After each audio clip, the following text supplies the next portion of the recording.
Hey, what's up you guys? It's Simon. Welcome back to my channel. So we are finally getting into 2022, which is wild to me because my brain has hardly processed that it is that 2020 happened. I almost said that it is 2020. See how I'm having trouble processing? Yeah, it is just insane. The past couple of years have been going by so quickly. But yeah, we are here. We are in a new year, which means that I'm sure some of you have already or are just starting to come up with some New Year's resolutions. And over the course of the last few years on my channel, I have kind of done a few videos either fully dedicated to or dedicated in part to talking about some of my New Year's resolutions, mostly of course pertaining to my art. So I thought it would be fun for this year to do a recap of my goals that I had in 2021 and see if I kept them or how I feel about them now, and then kind of transition into some of the goals that I have coming into 2022. So getting straight into it, the first one that I had last year, I don't know if this necessarily counts as a resolution, more so as it was kind of like a goal that I developed at the start of the new year, but that was nonetheless to film more studio vlogs, which I definitely did not stick to. As I was filming them, I kind of felt like I had a lot of pressure to present myself a certain way, not only visually as far as things like my surroundings, my personal appearance, like makeup, my clothing, stuff like that, but just how I presented myself in general, and also only showing you guys certain things about my process and just as my, my daily life, I guess, in general. And I also felt an extreme amount of pressure to over-edit my videos, or over-edit my vlogs, I should say, in comparison to my usual videos. And this was by no means a pressure that you guys put onto me, but instead one that I was putting on myself, which led to me only having, I think, not even like 6 studio vlogs on my channel when I was initially planning for this to be a bi-weekly thing, and I don't think it did not even end up being monthly. Like, I think I literally gave up on filming studio vlogs in like June. I don't know what happened. Well, I do know what happened, but it dropped off very suddenly. I just completely was like, nope, that's the last studio vlog. So yeah, I think if I were to continue filming studio vlogs in 2022, I'd want to try and be way more lax with them.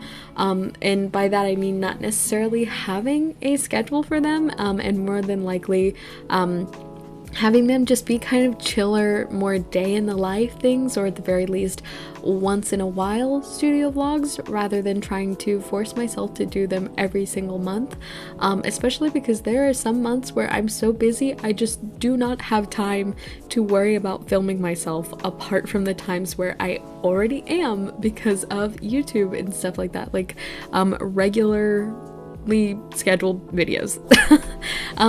December is a really good example of that. Actually, this month I had a crazy amount of commissions, which I'm super grateful for, but I was also falling behind on Patreon, and I was struggling to come up with video ideas because you guys know me, I like to plan out like 3 months ahead of time what videos I'm going to do, especially because I like to try and make room for, like, if I notice that there's trends going on in the art community, I like to be able to kind of like adjust myself ahead of time, and also it just makes it the planning process a lot easier.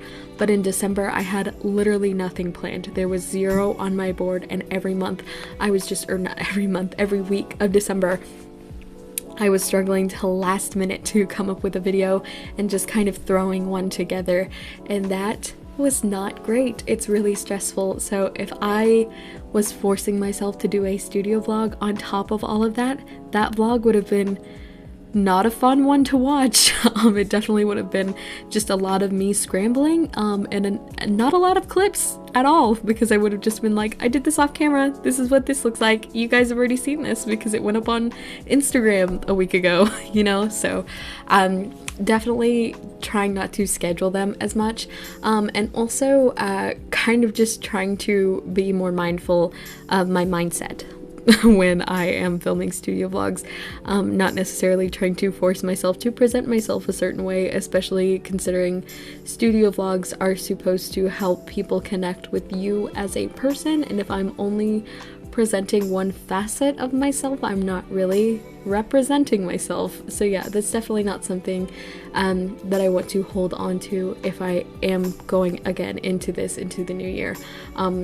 I don't necessarily want to sacrifice the editing quality just because I think one of my unofficial goals for 2022 is to put more effort into editing my YouTube videos, just to kind of make them, I think, more visually interesting apart from just me creating the art. If you guys have seen like Doodle Date, I love the little like snippets that they add into their videos, or even like you guys mention her a lot on this channel, like in my comments, which makes me so happy. Drawing with Waffles, I love her, I'm obsessed with her. I love how she edits hers because I think we do have a kind of similar editing style. It's just she has more of those little pop-ups, and I think they're super cute, which is also what I tried to do in my studio vlogs, but I just left it to only my studio vlogs. So yeah, I think I'm going to try to do some more of that in studio vlog content if there is any, but also just my regular content as well. I think I'm just going to be more lax with it and not necessarily trying to force myself to have like cinematographic level quality. Just, you know, make things more visually interesting but still have fun and not stress myself out over not being perfect, especially when I'm not a film student. I don't know what makes a good video film. I don't know what I'm saying. Anyways, more chill with it. Moving on to the next one we have, which is, and I say this every single year, including last year, that's why it's in the recap, but it's in, I swear you can go back every single video I mentioned this one, and it's to draw more full bodies. And just like every single year, once again, I don't think I really stuck to it, but I do think that in this last year, that last year being 2021, I think I did somewhat better than in the previous year, 2020. As far as full out illustrations go, I once again really only did so for commission work. I think I had like 2 or 3, one of which was like several people in the commission, but yeah. I definitely didn't really do any for personal work, but I did make a more conscious effort to study full bodies and do more anatomy work, which I think is definitely going to help me as I once again pull this goal into 2022, just to, you know, kind of render stuff for myself. I'm so determined to try harder at this one. This is usually, why did I say it like that? Usually a resolution that gets pushed back or forgotten about. So I really want to try and make, again, a more conscious effort to work on this and hopefully have at least 1 or 2 even full body illustrations that I just drew for myself, not for YouTube, not for Patreon, not a commission, just a full body, and I did it for me. Actually, I just realized I just did like 3 full bodies in that Animal Crossing video. So technically, I did like 10 this year, which is significantly more than 2020. But still, all of it was with a purpose. I want to do it for myself, just to have nice character illustrations and full body that look good and not stiff and not weird. Very excited about that. So yeah, our 3rd resolution last year was to draw not every day, but just more. And this is one that I think I did pretty well at. In comparison to previous years, I don't think that I forced myself to draw every day like I would have in the past, which is both good and bad. I think it was good because I allowed myself to rest when I needed to, but also kind of bad because I also rested probably a few times where I definitely did not need to, which led to me having some time management issues, but overall I'm pretty happy because I feel a lot less pressured to do things like post on social media daily and force myself to draw when I'm feeling super burnt out, which is a thing that I've been struggling with for the last couple of years, which I think will definitely help me lead to improving faster than when I was just grinding for the sake of grinding without really getting anywhere. I was definitely struggling with burnout and stuff, and I would force myself to draw, and I will get into it a little bit more in the next one. But yeah, because my goal is to just draw more in general and not necessarily every day, it is nice to feel like I can rest when I actually need it. And sometimes, again, a little bit when I don't. It's nice to have personal time, but also if you have a ton of free time and you're telling yourself, oh, I don't have to draw every day, so that means I can play Sims for 48 hours. Yes, you can, but also if you have stuff to do, do it. If you have deadlines, make it, chip away at them a little bit every day. You don't necessarily have to finish anything in one day, but definitely manage your time, because I've had a lot of stress over that the last year. Anyways, the fourth goal that I had last year was to laughably post on Instagram every day, which is very counterintuitive, especially in comparison to the previous one. That is ridiculous. How am I going to tell myself not to draw every day, but also to post every day? Very, very counterproductive. So obviously, this did not happen. I'm pretty sure I gave up on this nearly immediately. In fact, I completely forgot that this was even a resolution of mine. And honestly, in general, I've all but given up on Instagram as a platform in general. That was a weird sentence. I haven't entirely given up on Instagram just because it is where I got my start. I am attached to it emotionally. But there's also a lot of really cool and inspiring artists on there that I don't see on other platforms, as well as just like some really nice mutuals that, again, I don't really see on other platforms. So I am going to continue to post on Instagram. But over the course of 2021, me and Instagram have developed a very complicated relationship. The algorithm, as y'all I'm sure have heard, has consistently pushed down content made by artists, especially those who don't post every single day, which I think is in part why I made this resolution, just so I could kind of, gain more exposure and what's the other E word? Exposure and engagement. Oh my god, brain, come on. Just more engagement in general, which is good, but also posting every day is unrealistic. Again, the years where I was doing this, I certainly saw growth and, again, engagement, but I also was under constant stress and putting out quantity over quality, so my art was not improving as much as I would have liked it to. I think I can specifically mention there was this day, this was in 2019, I was posting on Instagram every single day this year, which included, of course, Inktober. And my cousin has a birthday in October, and I was supposed to go to her birthday dinner, which I did, but I had completely forgotten about Instagram and making a drawing for Inktober that day. So I had a really great time with my friends and my family, and then I got home and I was immediately miserable because as soon as I set foot in the door, I was like, I forgot about Inktober. I didn't draw anything today. I don't even have a sketch. I don't have a thumbnail. I don't have anything. I have to draw something. And just ran to draw something as quick as I possibly could.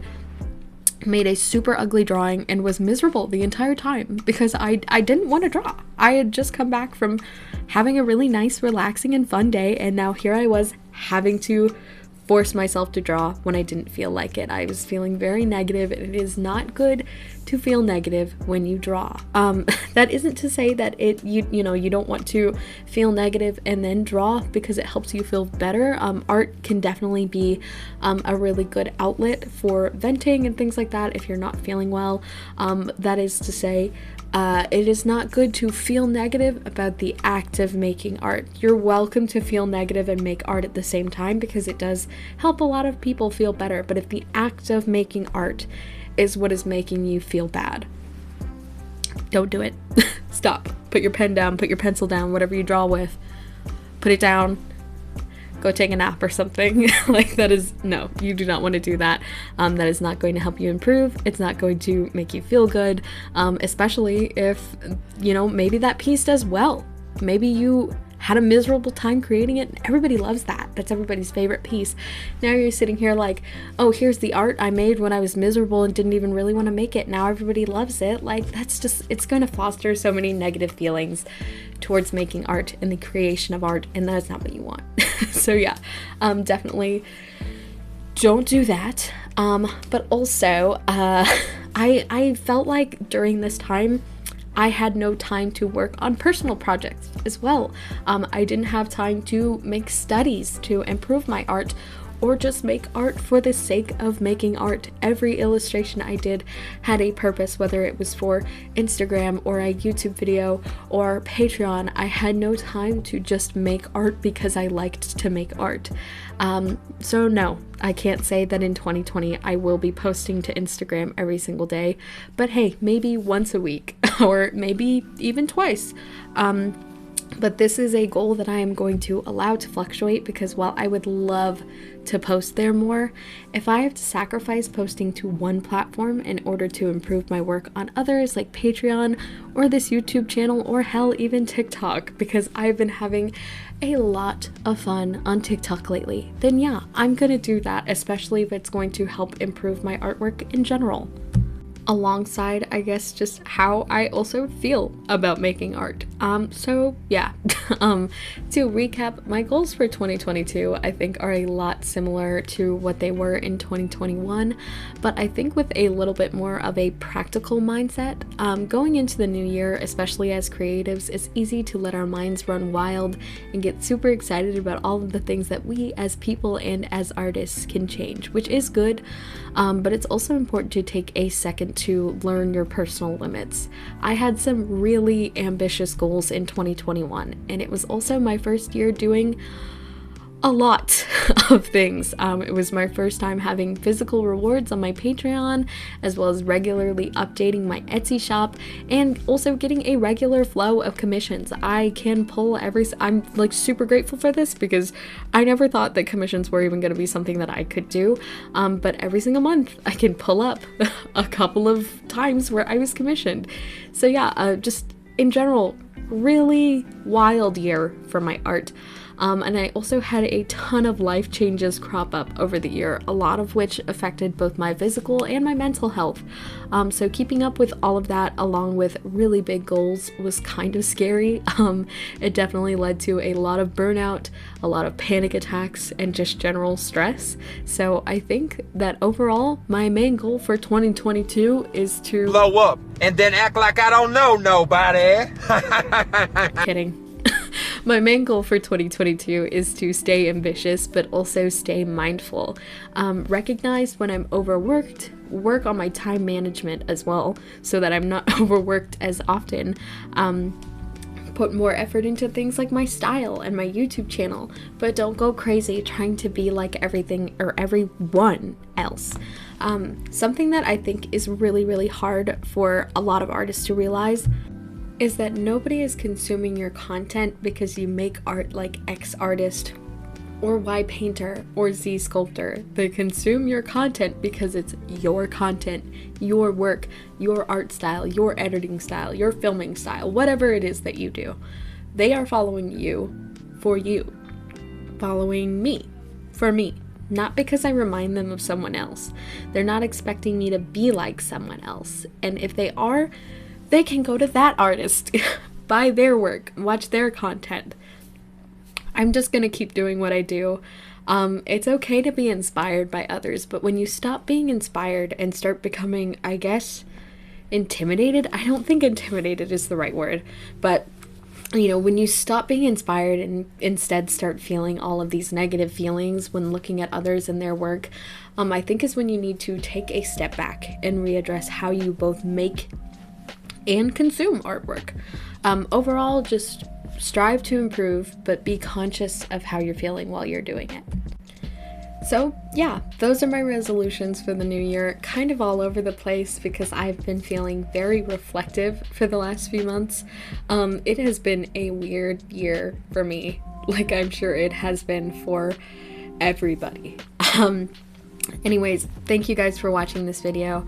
Make sure to take care of yourself going into 2022. And one more thing, I of course, as always, want to give a huge shout out to my patrons, Elise Thompson, Duran, Mandy, Sleeps, Kruhi, Created by Twins, and Shannon.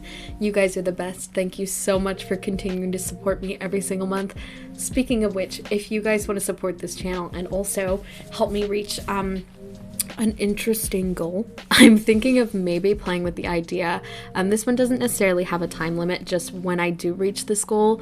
Something that I want to happen when I reach 20 patrons is I want to do a Patreon exclusive live stream. I don't necessarily know yet what that live stream is going to entail, whether it's going to be just me casually working on a multitude of things, whether it's commissions or you know, behind the scenes Patreon stuff, or just sketches or a request stream or something like that. Just I want to perhaps do a live stream once I reach that, and maybe if I do, have that be a monthly thing that I do on Patreon, depending on how I like that and how it goes and how fun it is. But yeah, that's definitely something that I want to do when I reach 20 patrons. Something else you can look out for there is, of course, shout outs alongside these awesome guys, as well as physical rewards like stickers and prints, and also less physical rewards like digital downloads, again, shout outs, and discounts on things like Etsy and commissions and stuff like that. So yeah, lots of fun, cool stuff over there on the Patreon. If any of that sounds like it would be of interest to you, you can go check out the link down in the description. It'll be alongside all my other social media. I love you guys so much, and I'll see y'all in the next one. Bye.